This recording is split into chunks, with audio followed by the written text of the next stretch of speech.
Hey pals, it's Sassy Cassie, and welcome back to another reaction video of Inuyasha.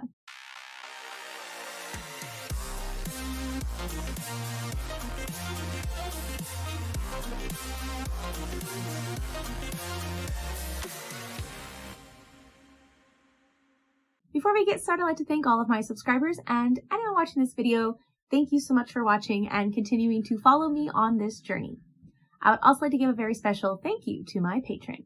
Now, previously on Inuyasha, we find ourselves, at the start of the episode, we find ourselves in a very precarious situation because we meet somebody who knows Naraku because he met her when she was younger and she didn't have food and she was just, in a very sad place. And Naraku helped her and then asked her to bear his children like he does with most women, but also she was a child, but also things were different in that era, so either way, she wants to go with them on their journey and they say no. They try to drop her off at this village and the demons, of course, the two that are both essences of Naraku, because that's the other part of this, is that now that he has the Shikon jewel, or not the whole jewel, but like at least half of the shards, he is able to, he has enough power to create these minions.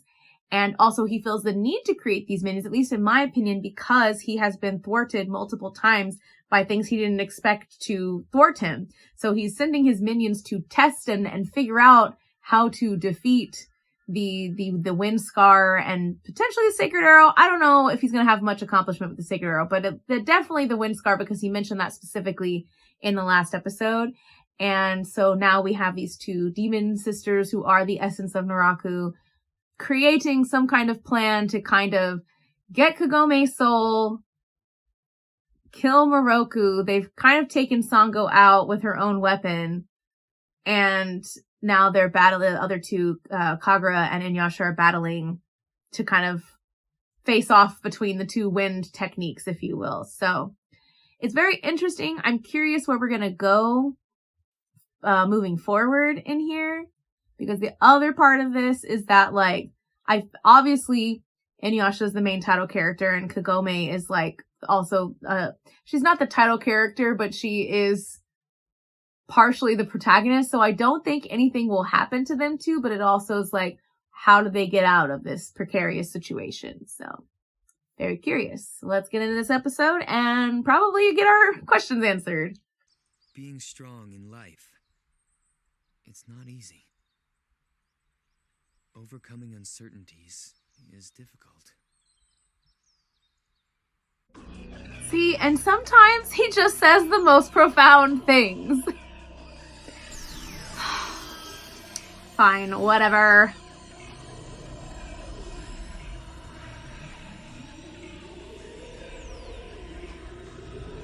We were searching for... Honestly, I feel like that's how they counterbalance him really well. Like, you want to hate him because you're like, bro, that's not okay. And then he just has so many pearls of wisdom, not just about his own life, like reflection of what he has been through, what his family curse has been through, but also how well he knows Inuyasha, how, he gets along with Shippo and Kagome and Sango. It's just like, it shows you that he's paying attention to the people around him and that he does care. Stole Koharu's soul as well as my own. Be careful, everyone. Beware of the mirror.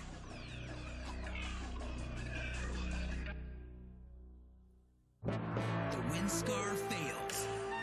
Oh, that's promising. If it fails, then I guess he's just gonna have to learn another technique. Oh, darn.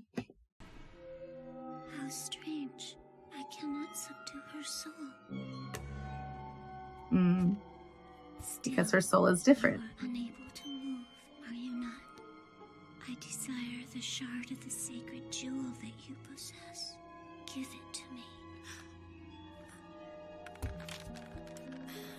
Well, at least that answers that question, that they can't actually get her soul. She's the other demon.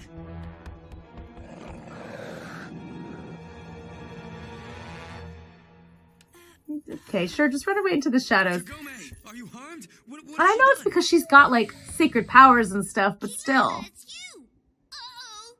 Kagome! Shippo, what exactly went on here? Naraku, didn't you see the white demon? She was trying to draw Kagome's soul into her evil mirror. Kagome's soul? It still affected her, though. So, maybe I'm misunderstanding. Was she able to get at least some of her soul, or she wasn't able to get any of her soul? I feel like I need to rewatch just to confirm. I only need one good attack on her. If I can get one good swing in, my arm can handle it. Prepare to die in the name of my comrades! So fast! When I fought that fool Koga who had been deceived by Naraku, my right arm was wounded by the power of that fake sacred jewel shard. Right. My arm has not yet recovered. Still, if I can cut through the wind scar in one move, I can bring her down. See, but one, not just because of the title screen, but also sometimes the same trick doesn't work. You have to keep like developing your skills, not just sword skills, but skills in general.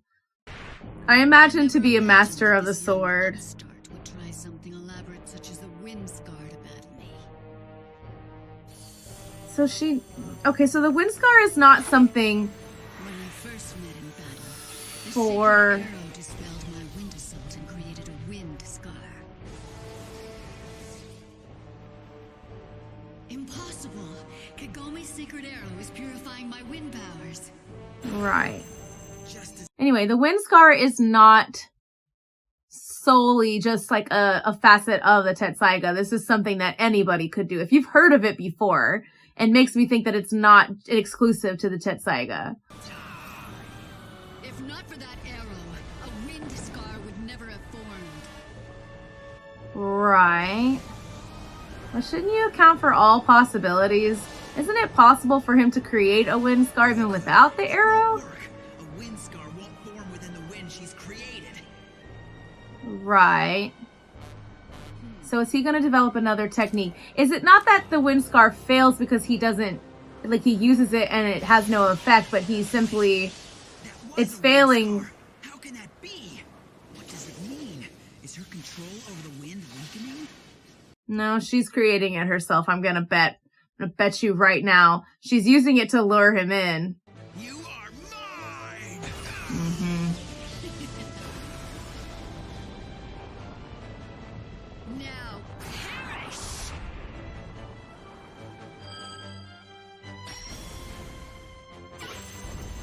What?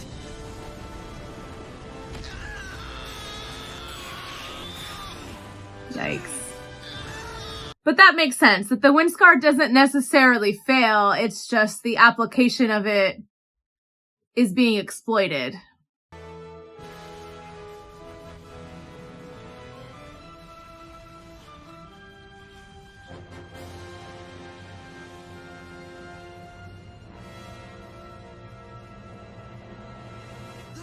Inuyasha! Inuyasha!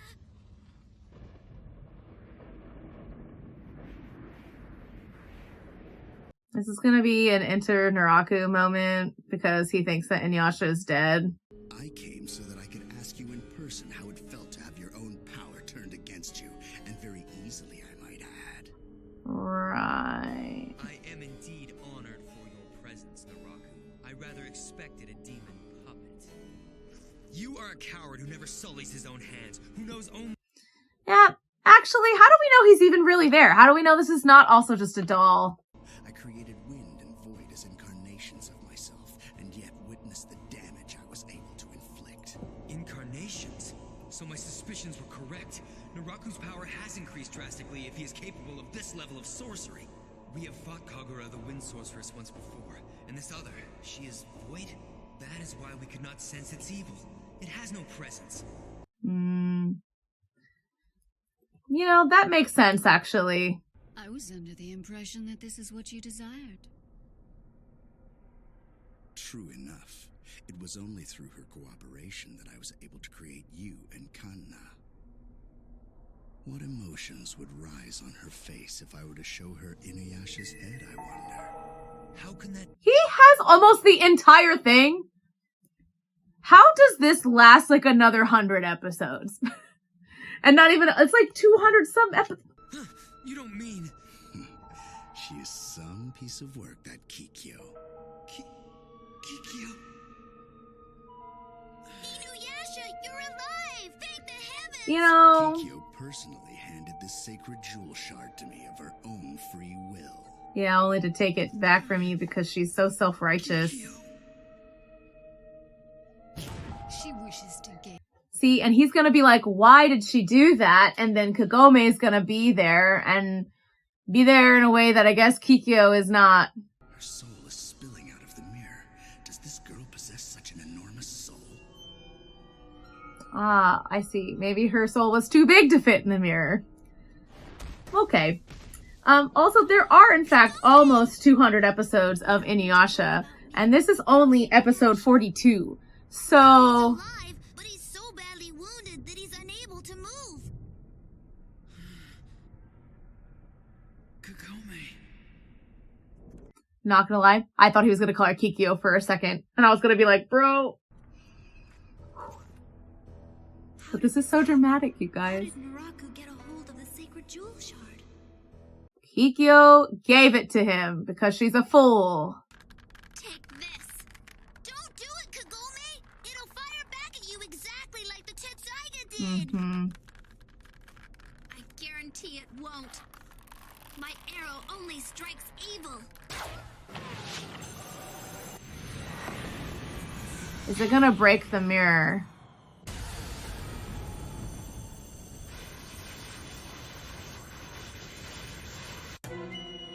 Please break the mirror. Just, I feel like that would be the best.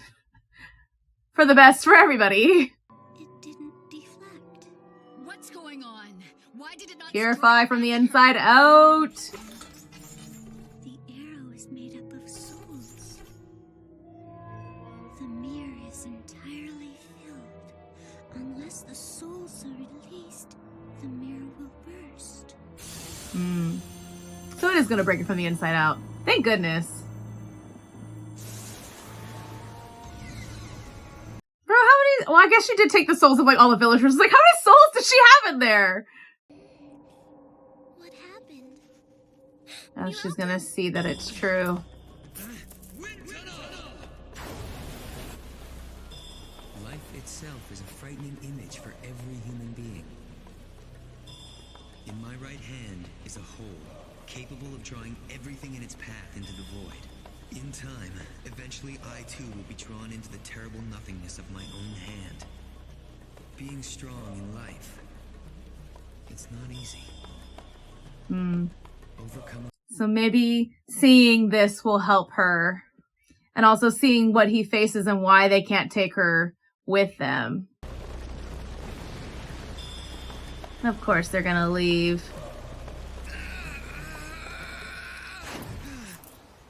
Curse them, they've escaped. We shall allow you to live for a while yet. The sacred jewel will continue to bestow me with more and more power. Let us all relish the immeasurable power of the sacred jewel, shall we? Please excuse me, I have to keep my eyes inside my skull from how hard they want to roll. Ugh. He's so pompous! And I know he has kind of a right because he does have, like, all of his, but also only because Kikyo is a moron. Anyway, try not to be stressed. The show is not worth my stress. It's fine. Hey, cheer up, would you? But I suppose it's not that easy. Not after everything that we've been through. Naraku possesses nearly all of the sacred jewel shards. What am I thinking? We can't give up at a time like this. I've got this thing all wrong. We must possess incredible powers ourselves to be able to survive a conflict with the nearly invincible Naraku and live to tell it. Thanks for looking at the bright side, Shippo. We need that. The herbal remedies seem to be helping. His fever's dropped and he's sound asleep. I'm going out to search for some more herbs now. Kilala and I will come along and help you, because we're the only ones around here with enough energy. Thanks, you two. That's so fair.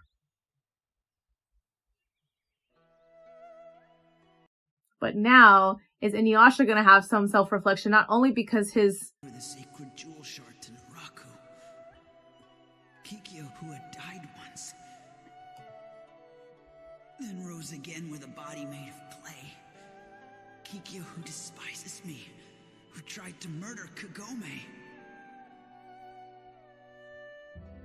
Where are you, my Kikyo? My Kikyo, bro! Inuyasha, why?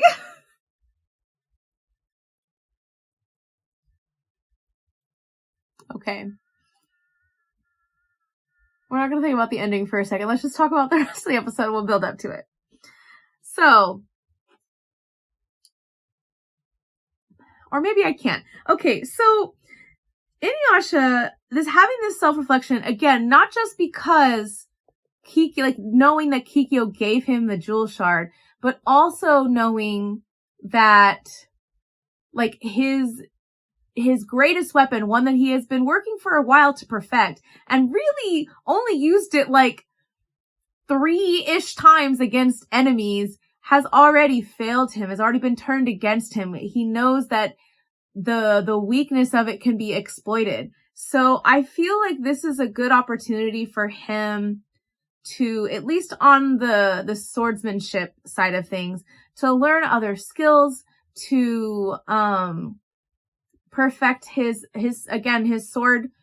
swordmanship, being able to, I feel that there will be more techniques to learn from the Tetsaiga, that it's not just one thing. And I don't know, maybe because the Tetsaiga, but maybe the wind scar is just like, and that's why Sesshomaru was making such a big deal about it, because that's like the base level technique, the most simplest, like level 1 technique of that this sword can use. And Inuyasha couldn't even use that one. So now that he has developed that one, I don't know if we're going to get, because Myoga hasn't been here in a while. So like maybe Myoga coming back in with the Pearl of Wisdom, or even the person that created the sword. I don't remember his name, but getting more info out of him on what the sword can do, maybe helping him develop in that way, knowing that you can't just rely on one singular technique to get you through. I appreciate again that he has been taking his swordsmanship and learning the way of the sword much more seriously, but again, he's been focusing on this one technique, and while it's great, we now see that there are flaws to it. So to that aspect, I am curious where he's going to go from here, how he's going to develop, and now that there is somebody to deflect it. On the other side of that, knowing that Kikyo basically betrayed him. I mean, she did kill him before, and he was already angry about it when he first saw Kagome, because he thought that they were the same person for a hot second. But, you know, he's struggling. He's been struggling throughout this whole thing. We haven't really talked, like, he doesn't really talk about it. We've visited it a couple of times, but he has been struggling this whole time with his feelings for Kikyo. She was his first love. He was going to give up his half-demon self to be full demon, just to live with her, to be with her. And now it's not just like this demon who was the cause of the misunderstanding, and Inuyasha recognizing that neither of them were at fault and that she didn't actually betray him, but somehow Kikyo just doesn't get it. She also doesn't listen. She's a moron. I'm sorry. I'm getting like so heated every time we talk about her, because I'm like, Inuyasha, as stubborn as he is, was able to understand that Kikyo had nothing to do with, like, she killed him, but it wasn't really her fault. Like, she was tricked into killing him. But Kikyo, despite the fact that knowing that somebody else was at fault for their misunderstanding and that Inuyasha never betrayed her, is still like, I wish you to be dead with all the fiber of my being. Like, that hatred hasn't gone away. Like, she's not understand. Like, she doesn't, to me, that feels like Kikyo never really loved him to begin with. Because if she did, she might be faltering a little bit more, at least considering it more. And maybe she has, and we just haven't seen that side of her because we don't spend that much time with Kikyo. And when we do, but anyway, to me, again, it just feels like she didn't actually love him if she is so easily, like, no matter how much the facts are given to her. And also, again, going back to like whatever it was, like 4, 5, not even 4, because I've sat here and recorded like 6 episodes. So like 10 episodes ago, when she gave the Shikon Jewel to Naraku, and she just had this noble moment where her hair is just flowing in the wind. She's like, I'm going to give it to you for now, but I'm going to take it back and I will kill you. And I'm just like, why give him all the power? Like, is this, you want to challenge yourself? Is that what you're doing? Like, or you just don't want to be bothered to collect the jewel shards and you're making him do it for you. How is she any better than Naraku? I don't see it. I don't like her. But I will agree that knowing this information is a push that Inuyasha, not only because again, we have this whole love rival thing with Koga, but also seriously making him confront his feelings about Kikyo, because at this point, she's not the same person that you fell in love with. She doesn't even love you anymore, and she can't feel, and she doesn't understand, which again makes me feel she didn't love you to begin with. So this gives Inuyasha a lot of things to think about, a lot of character development to potentially be had, especially as he lies here essentially on his deathbed. I mean, he's going to be fine, but he was very gravely injured and he's going to survive, but it's probably going to take him some time. He's not going to be able to move, or even his arm wasn't fully recovered before he used it again. So I imagine his recovery will be very long, and that gives him a long time to think about this amongst other things. So yeah, this episode was good in that it gives a lot of room for development for Inuyasha specifically, and in addition to all the other little tidbits that we've been getting leading up to this episode. But man, I want to know how this could possibly be another 150 episodes. And that includes all the fillers, you know? I mean, it's what, 193 episodes plus movies. And that's, 193 episodes with fillers. So how could we, if the Shikon Jewel's almost put back together, that to me, and we haven't even been focusing that much on Shikon Jewels. Like, we've barely collected any. Now, I know Naraku has been collecting some outside of like our main cast of characters has been collecting them. But even still, I remember thinking when they had that, the one demon that like swallowed it and basically made them all meld together, I was like, that's still a pretty significant chunk. So I don't know. That just leads me to believe that there's a lot more character-y things why we continue to face this overall, bad guy. And that also makes me believe that the jewel shard will be put together way sooner than I think. And that the battle with Naraku will be more of like the final battle will be more long and drawn out and potentially more grandiose, if you will. Yeah. Anyway, I need to stop ranting. I need to take a break. I need to eat something. You guys know I'm really bad at eating. So thank you all so much for watching and continuing to follow me on this journey. And until next time, bye.